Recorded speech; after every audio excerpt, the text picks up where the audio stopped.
For being Recording in here this progress. evening. It's always special to share the service of song, word, and light. A special thanks to our participants, and certainly a huge thanks to John and Trudy and David, who will be our tech gurus this evening. And of course, much gratitude to Emily for her beautiful music.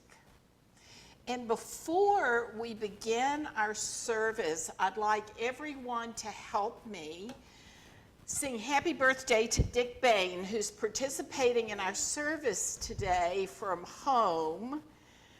Dick. Happy birthday to you. Happy birthday to you. Happy birthday, dear Dick. Happy birthday to you. And I hope you get many presents.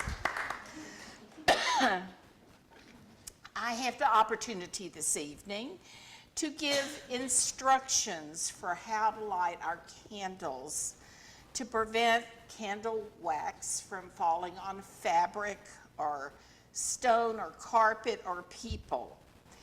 You know, ministers gather sometimes after the holidays and talk about their Christmas Eve candlelighting horror stories.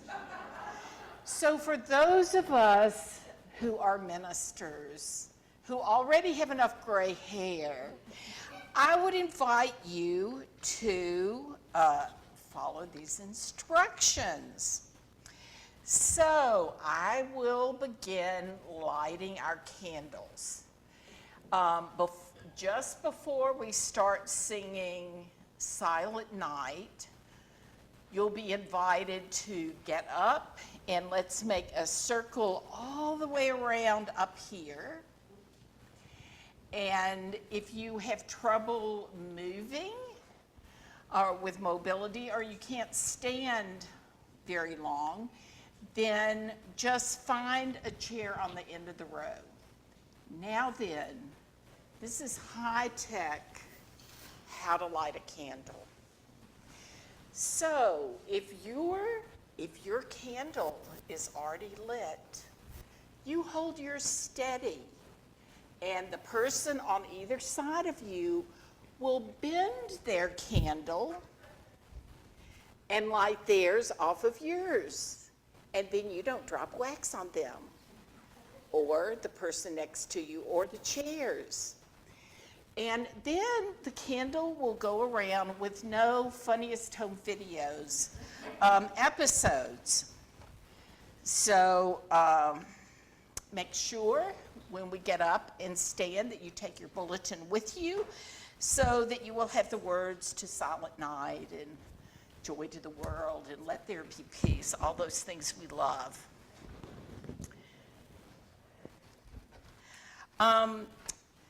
Night will fall during our service. For those of us on Zoom, hey everybody, you might want to already have a candle with you or a flashlight or whatever, a lighter. And as it gets darker, you might want to turn the light off in your room or not, just so you enjoy the candle lighting.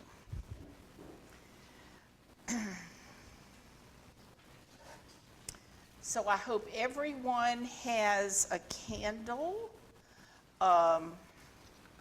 Nora, thank you for helping all of us get our candles tonight.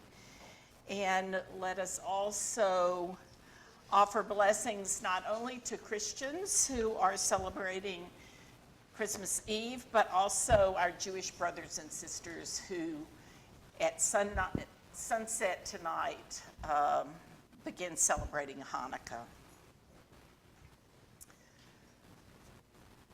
Come then, apostles, come great hearts, come dreamers and singers and poets, come builders, come healers, come those of the soil and those who command the might of machines. Carry the sacred flame to make light the windows of the world. It is we who must be keepers of the flame. It is we who must carry the imperishable flame. It is our watch now. In this season, many faith traditions have sacred times during which light is honored in various festivals. A few weeks ago, Hindus, Sikhs, and Jains celebrated Diwali, marking the new year. As I said earlier, our Jewish sisters and brothers began the celebration of Hanukkah in just a few minutes. Our pagan and earth-centered friends have just days ago honored the winter solstice. Still to come is the celebration of Kwanzaa. This evening we honor the season when the light of love was made manifest through the birth of an infant. Tonight we celebrate in word and song. Would you like to give Liz and those two ladies a candle? We have an old story to tell by Gretchen Haley, calling all who cannot wait any longer for joy, for hope, and some good news, even a little. The time has come. The waiting is over. Here in this time we have an old story to tell, one that has been shared over and over for thousands of years. But still, somehow it remains unheard, still radical and risky, breaking through into these days of darkness and cold, division and fear, interrupting the perpetual stories of violence and loss and the feelings of powerlessness. Into the errands and errors of every day, Christmas arrives not only to comfort, but to awaken, to reassure, and also to stir us up as a new life, a life of peace and justice and courageous love struggles to be born. Wondering if we will yet be the one to make room in our lives and in our old world for the refugee, the poor, the plain and messy sweetness of a newborn baby. If we will take the journey to Bethlehem, if we will be changed up by the presence of a love that meets us where we are, in the fields, wherever we lay, and calls us forth into a new journey, a braver and bolder life, believing that it is not too late for strong and gentle people to win, for compassion and truth to have the final say, for the bright light of hope to shine through even into the darkest night. Come, let us celebrate the good news of Christmas, and let us worship together.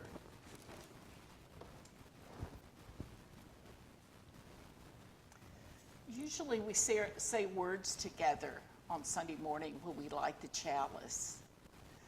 But this evening, let us hold in our hearts our hope, our love, our joy for the possibilities that live within us and among us.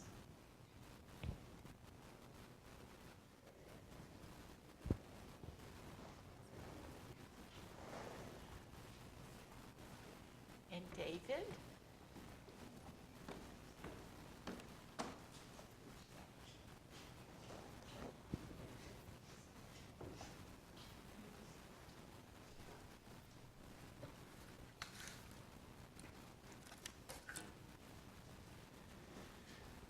Each of us carries a light within. As we light a chalice representing our congregation, I invite each of you to light a candle or some implement that shines a light in your home, so that it will be a reminder that we, you and I, have the capacity to bring more light into the world.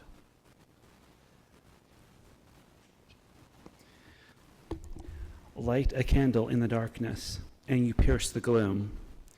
Light a candle in the shadows, and love fills a room. Light a candle mid sadness, and stars come to birth. Light a candle Christmas Eve, and you mingle heaven and earth. Thank you.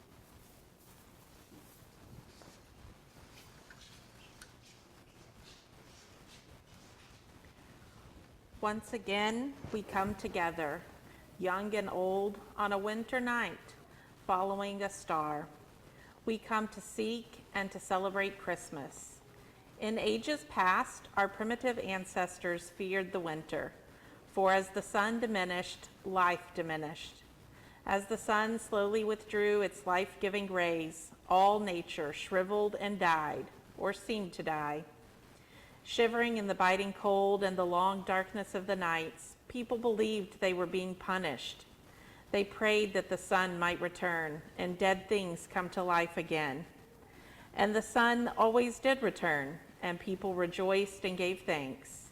They celebrated its return every year with a festival of joy, a festival that has lasted through the centuries, even to our own days. The sun's going away is no longer a mystery.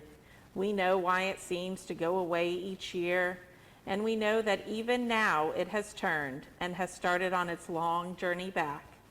This is not a mystery to us, but just the same, there remains the mystery of our own need, the winter drafts about the heart, and the question that has always been asked and has never been answered.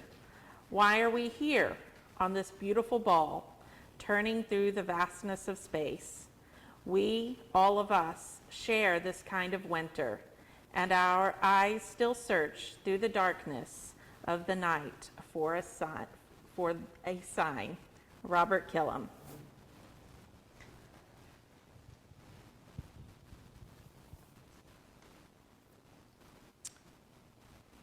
So it is not just by chance that Christmas comes at the darkest time of the year. The ancients had their wisdom and knew that the human heart, as well, or better than we, knew the rolling of time and the progression of the stars and the transit of the year closely and intimately. As the year comes to darkness, so too there come times when darkness is in our own lives.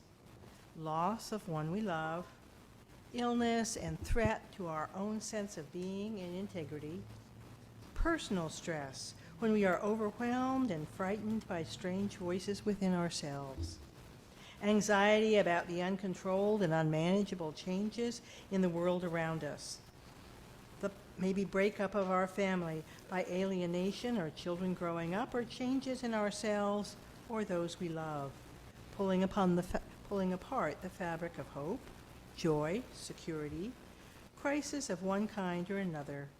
The darkness falls. The darkness of the year comes upon us, and then Christmas, the festival of light, the celebration of a single birth, the celebration of a single star, the celebration of a single hope. And the light shineth in the darkness. There is light in each of us that shines in that darkness, a single star, a hope.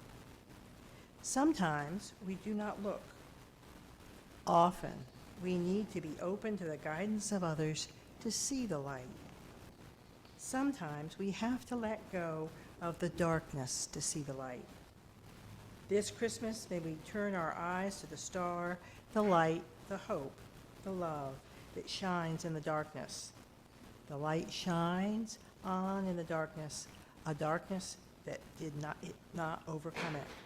Let's sing now, O Come, Emmanuel.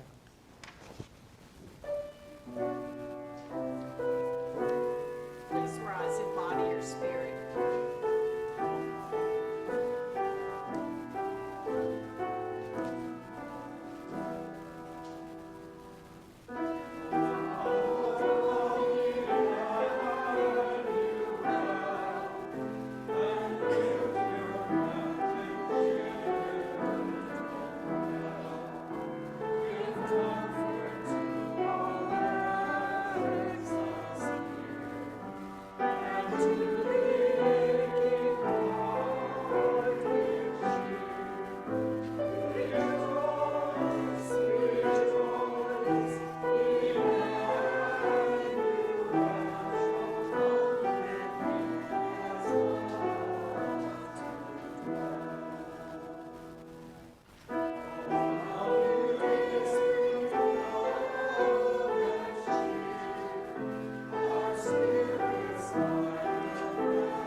We have come here seeking Christmas, searching outside ourselves.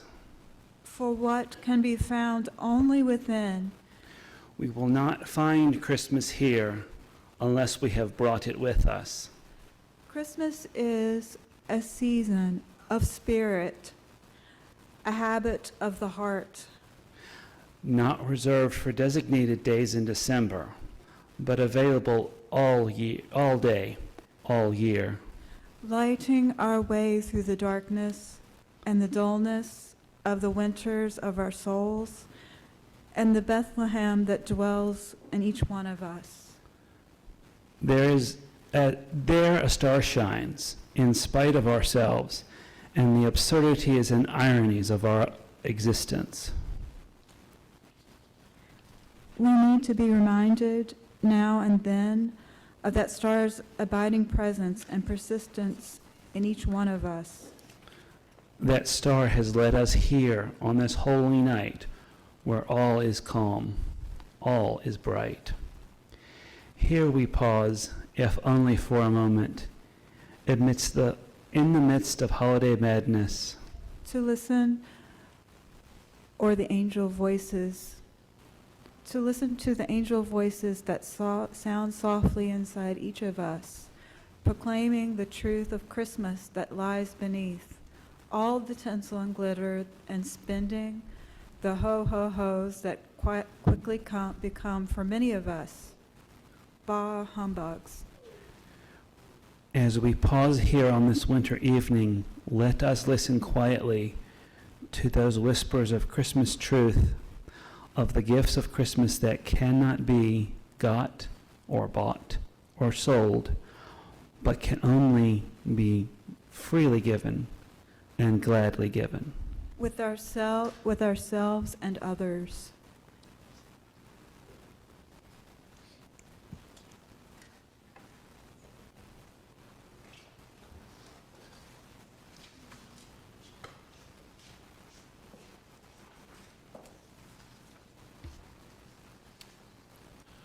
Long ago, in the land of Israel, the shepherds pastured their flocks on many a hilltop and looked down into the fertile fields and the valleys, the vineyards and the hillsides, the little villages and the winding roads and paths over which their neighbors traveled. Imagine a hilltop at night with the silent watcher alert to guard the flock, which was huddled together in sleep. The valleys filled with silvery mist until the hilltop is like a little island in an unbounded sea. But the atmosphere is clear above. The stars seem strangely near. Through the long hours of silent night, the shepherd watches the majestic movements of the heavenly bodies. The lonely watcher is rewarded by discovering the universe. Many of the most majestic passages in the Bible come from those who from the hilltops watched the stars. Their meditations gave them spiritual insight, and they enriched their religion by their declaration of faith. With the earth submerged in night and the glory of the heavens revealed, people gained new faith in God. The strife and confusion which beset ordinary life fell away in such meditation, and peace and harmony were revealed in the heavens. So it was to shepherds upon the hilltops that the Christmas message first came. The music which was above the discords of the world came to their ears. The light which was above the mists of earth came to their eyes. Of old it was said, "They that sat in darkness have seen a great light. To them comes the revelation of the beauty and the order of the universe. For their ears is the message. Glory to God in the highest, and on earth peace, goodwill to all." Christmas time, Christmas is a discovery, and it waits only for hearts that can respond to it.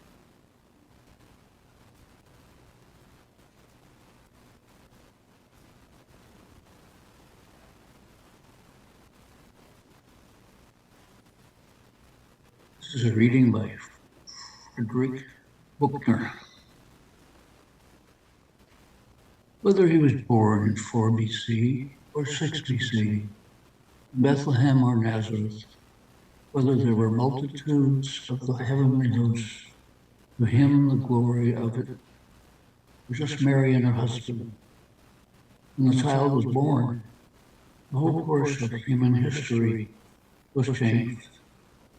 This is truth as unassailable as any truth. Art, music, literature, West culture itself, with all its institutions and Western man's whole understanding of himself and his world. It is impossible to conceive how differently things would have if that birth had not happened, whenever, wherever, however it did. And there is a truth beyond that for millions of people who have lived. The birth of Jesus was made possible not just as a new way of understanding life, but a new way of living it, for better or for worse. It is a truth that for 20 centuries there have been untold numbers of men and women who, in untold numbers of ways, have been so grasped by the child who was born, so caught up in the message he taught and the life he lived, that they have found themselves profoundly changed by their experience with it. And they have gone on proclaiming, as the writers of the Gospels proclaim before them, that through the birth of Jesus, the life-giving power was released into the world, which to their minds could have been no less than the power of God himself. This is the central truth that Matthew and Luke are trying to convey in their accounts of the Nativity. And it was a truth which no language or legend seemed too extravagant to convey. What the birth meant to them, to the world, was the truth that mattered to me most. And when all is said and done, perhaps the only truth that matters to anyone. Thank you. Thank you, Dick. And I'd like to invite all those young at heart to join us. Courtney has a lovely story tonight. And I am so happy because our friends who moved away are here today. No, it's so wonderful. And we have some reindeer coming too. Amazing. You want to sit there? No, you can sit there. But I think you all might want to sit on the carpet, because otherwise you're not going to be able to see the pictures. Or Amy, do you want to come sit in my lap? Okay, good. You can sit behind me there. Our story tonight is called Room for a Little One. It's a Christmas Tale by Martin Waddell. It was a cold winter's night. Kind Ox lay in his stable, close to the side of the inn. Old Dog came by. He stopped and looked into the stable. I need somewhere to rest, said Old Dog. Come inside, Kind Ox said. There's always room for a little one here. Old Dog came in and lay down in the straw. He nestled close to Kind Ox, sharing the warmth of his stable. That's the ox. Stray Cat peered in. She saw Old Dog and she stopped. Stray Cat arched her back and her fur bristled. I'll not chase you, said Old Dog. Come inside, Kind Ox said. There's always room for a little one here. Stray Cat came into the stable. She curled up in the straw, close to the friends she had found, purring and twitching her tail. She's a happy kitty. Small Mouse stopped at the door of the stable. She saw Stray Cat, and she quivered with fear. "You're safe here. I won't harm you," said Stray Cat. "Come inside," Kind Ox said. "There's always room for a little one here." Small Mouse scurried in. She nestled down warm in the straw, in the peace of the stable. Then, Tired Donkey came. Joseph led him along. Mary rode on Tired Donkey's back.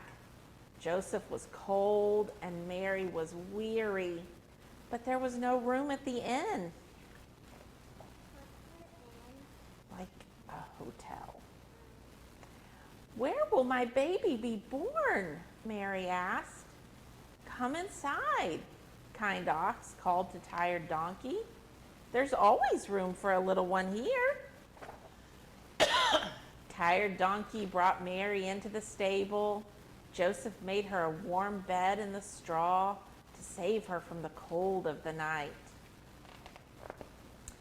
And so the baby Jesus was born with the animals around him. Kind Ox, Old Dog, Stray Cat, Small Mouse, and Tired Donkey all welcomed him to the warmth of their stable. That cold winter's night, beneath the stars' light, a little one came for the world, and there was room for him. The end. Huh? Did you like that story? Yeah. There was room for all of the animals, and I liked that all of the animals could get along. The mouse didn't have to worry about the cat eating him. Yeah, and Cat didn't have to worry about Old Dog chasing her. Yes, they were all ready to get along, weren't they? All right. Candlelighting time? Not quite candle lighting time, but we're getting closer. We are getting closer. What we're gonna do is hear some more of that story about the little one who was born that night. So if y'all can go back to your chairs, then we're gonna hear more about this story. All right.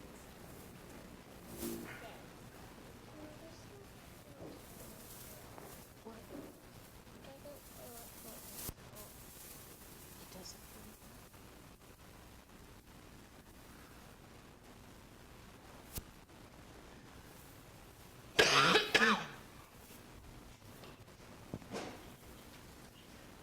The Gospel of Luke, chapter 2, verses 1 through 7. In those days, Caesar Augustus issued a decree that a census should be taken of the entire Roman world. This was the first census that took place while Quirinius was governor of Syria. And everyone went to their own town to register. So Joseph also went up from the town of Nazareth in Galilee to Judea, to Bethlehem, the town of David, because he belonged to the house and line of David. He went there to register with Mary, who was pledged to be married to him and was expecting a child. While they were there, the time came for the baby to be born, and she gave birth to her firstborn son, a son. She wrapped him in clothes and placed him in a manger, because there was no guest room available for them. The Gospel of Luke, verses 8 through 14. And there were shepherds living out in the fields nearby, keeping watch over their flocks at night. An angel of the Lord appeared to them, and the glory of the Lord shone around them, and they were terrified. But the angel said to them, "Do not be afraid. I bring you good news that will cause great joy for all the people. Today in the town of David, a Savior has been born to you. He is the Messiah, the Lord. This will be a sign to you. You will find a baby wrapped in cloths and lying in a manger." Suddenly, a great company of the heavenly host appeared with the angel, praising God and saying, "Glory to God in the highest heaven, and on earth peace to those on whom his favor rests."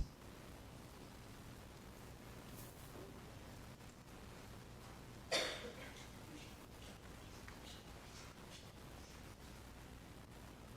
Gospel of Luke 2, verses 15 through 20. When the angels had left them and gone into heaven, the shepherds said to one another, "Let us go to Bethlehem and see this thing that has happened, which the Lord has told us about." So they hurried off and found Mary and Joseph and the baby who was lying in the manger. When they had seen him, they spread the word concerning what had been told them about this child, and all who heard it were amazed at what the shepherds said to them. But Mary treasured all these things and pondered them in her heart. The shepherds returned, glorifying and praising God for all the things they had heard and seen, which were just as they had been told. I invite us now to rise in body or spirit to share together a little town of Bethlehem.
David, could you join me once more?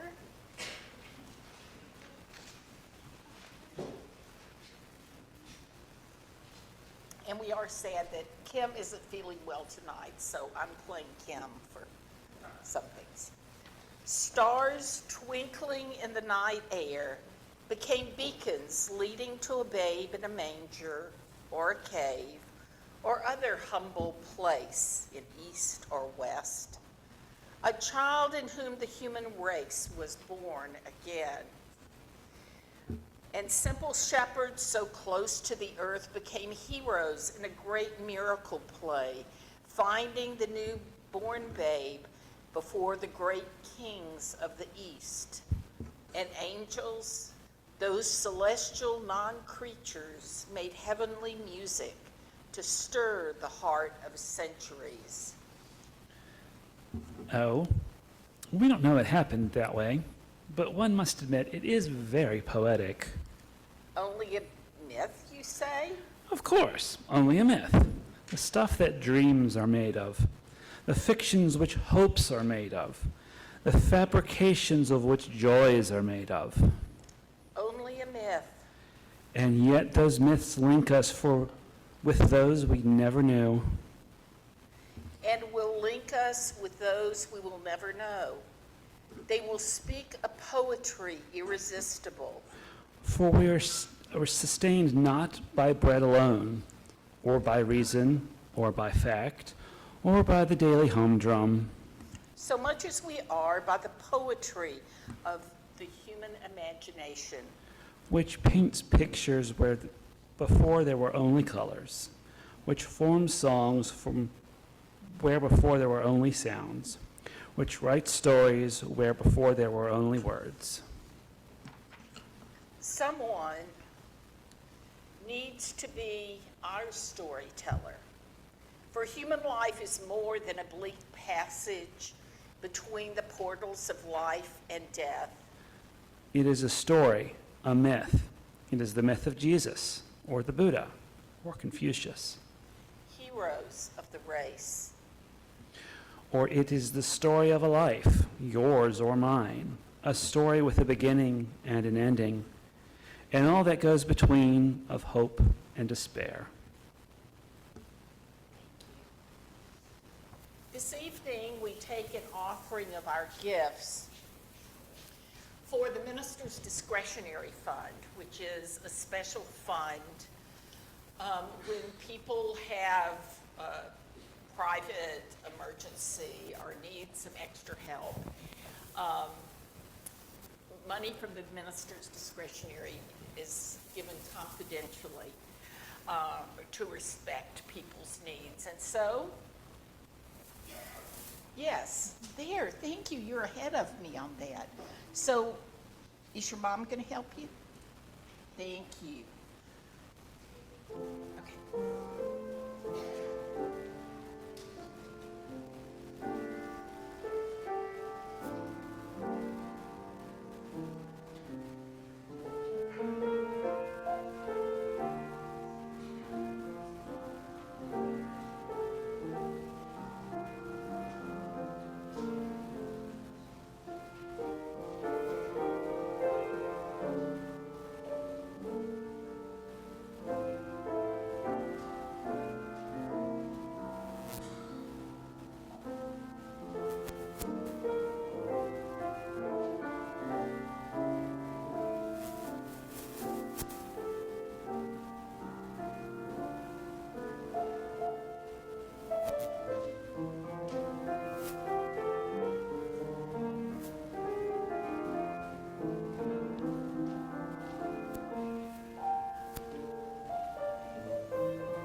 Your gifts generously given are gratefully received.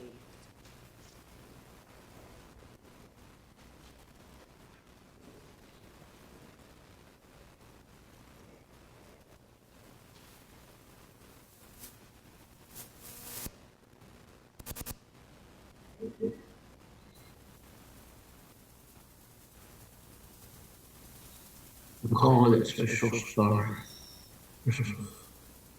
Reverend Mary, well up there, like those shepherds who are on the hillsides with their flocks, like the wise ones in their observatories, with their telescopes and astronomical charts, to find our daily work interrupted by these holidays. Like them, we can't keep on working. We have to listen to singing angels. We have to deal with the call of that special star. The little town Bethlehem is thronged with people who have come to be taxed, crowding streets and shops. And we have known place, wonderful new beginning waits. Precious new beginning are you seeking this night? Or what do you push through crowds? What have the angels told you? What is the call of the star?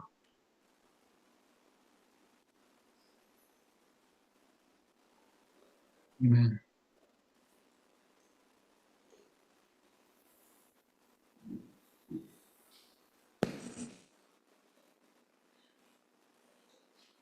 Blessed are the stars of the wintry night that sprinkle the floor of heaven with their lustrous and far shining light.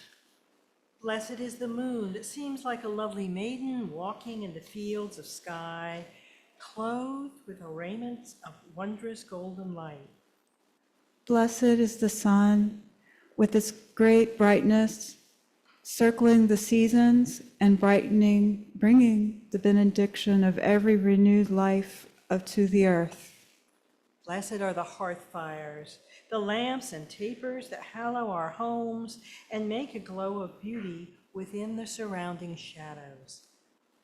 All these are wondrous, fair, But blessed beyond all these is the light that lighteth every one that cometh into the world, the imperishable flame of the human spirit, touched into being by the Eternal One. the sacred flame discerned in every age, by Persian and Jew, by Hindu and Christian, by scientist and prophet. We see the holy fire flaming this night in the manger cradle, and it signifies hope and promise to life against the darkness of the night. Many there have been in other centuries and other years who have been guardians of this flame. They have carried it to the shadowed regions of the world. They have dispelled ignorance and superstition and cruelty and injustice. They have been way showers and light bearers. They have thrown back the frontiers of darkness and planted the sacred torches boldly in far and perilous places. Now it is our watch. Now the light will move from the manger cradle to the silent and saddened and songless streets of the world only if our hearts can carry it and our hands shield it from the blasts of wintry selfishness. Many are the windows of the world that will stay darkened unless we light them. It is our watch now.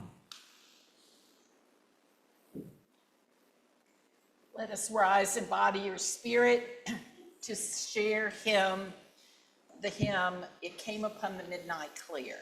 Thank you.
the spirit of this season help us find our way through the noise and turmoil of the days ahead into the heart of Christmas itself, to its quieter joy and its peace. May we learn that we cannot hear the songs until our own hearts learn to sing them. May we, whose needs are so great, know how close we are to what we seek and how often the things we want so desperately are ours already. May we be strong enough for the joys and the pains of love, and may we, with quiet persistence in our hearts, learn to enjoy the small happenings of our days and hours, and find in them the meaning that touches us most deeply, that moves us most profoundly. May we find that life is good. Blessed be.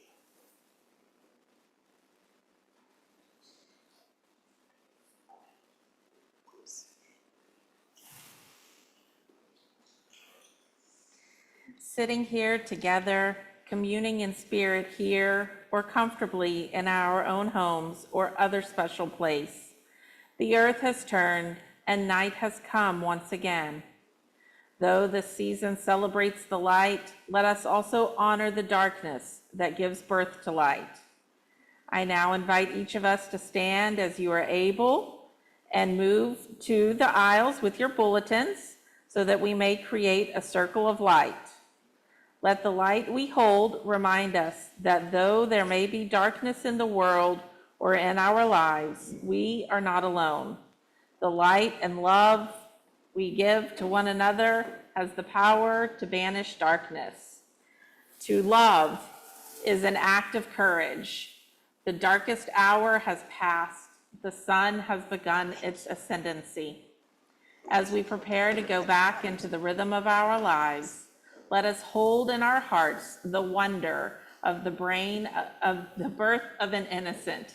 Let us hold close the potential that is ready to be birthed within us.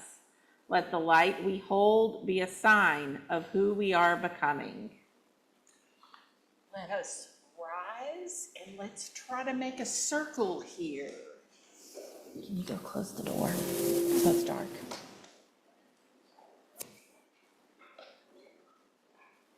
There's some cords up here, so be careful.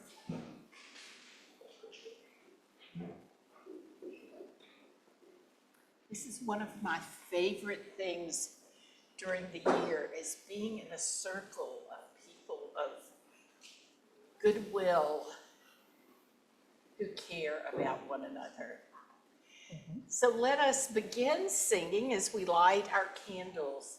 Sing Silent Night. You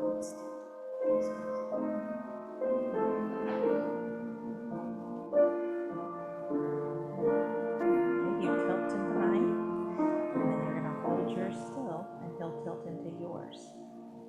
Doesn't like it.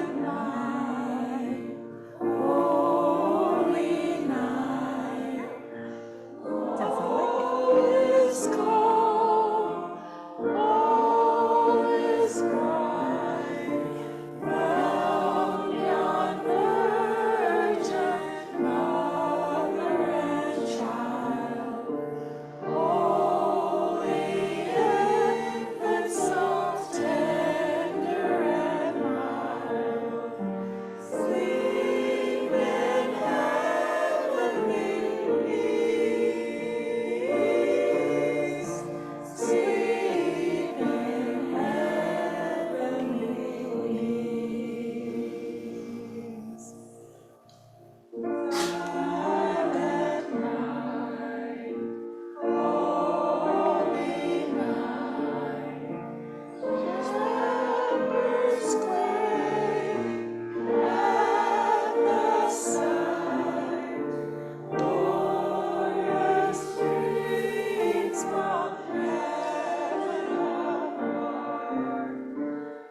take a minute to look at all these beloveds who are part of this circle tonight.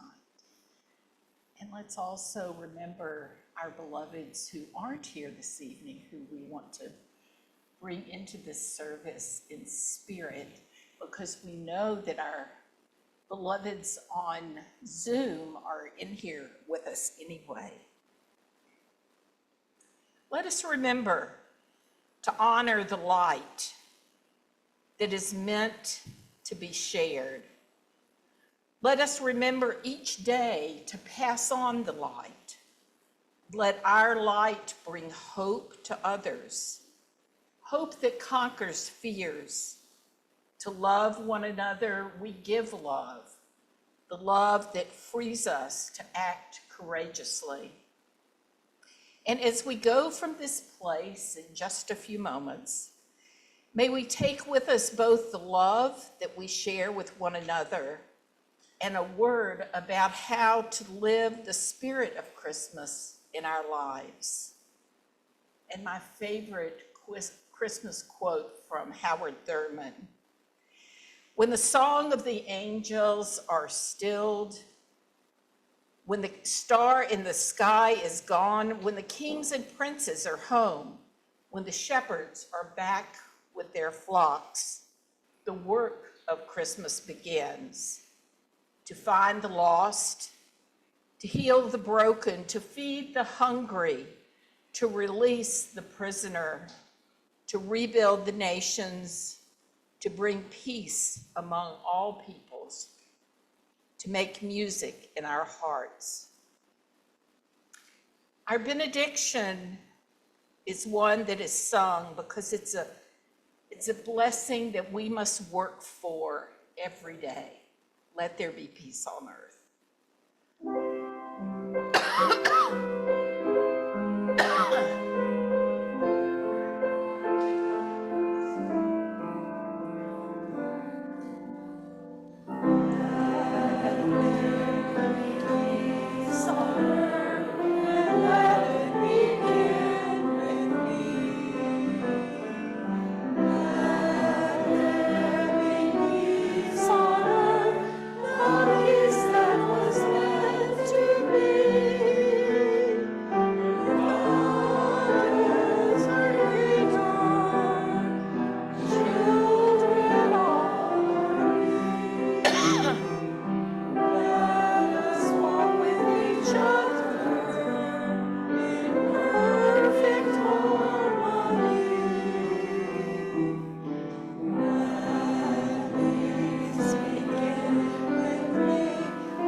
As flame is light, as breath is life, as smoke is spirit, so our life joins with light, releasing spirit.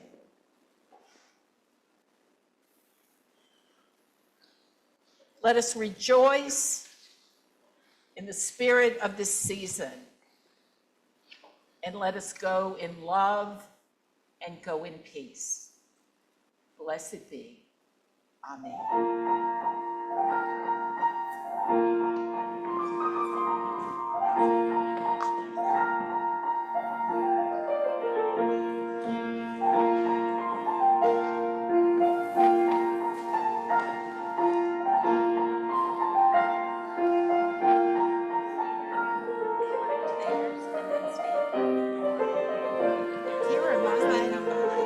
Thank you.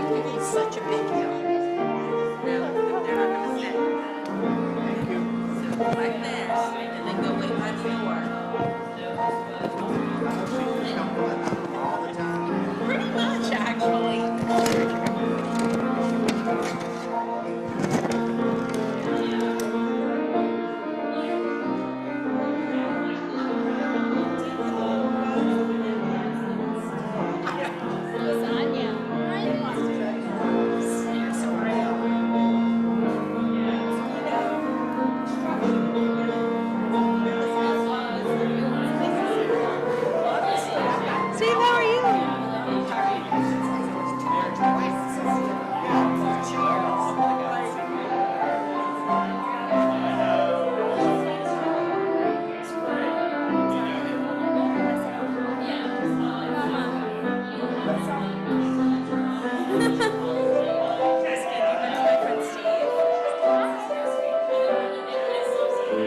Thanks, Emily.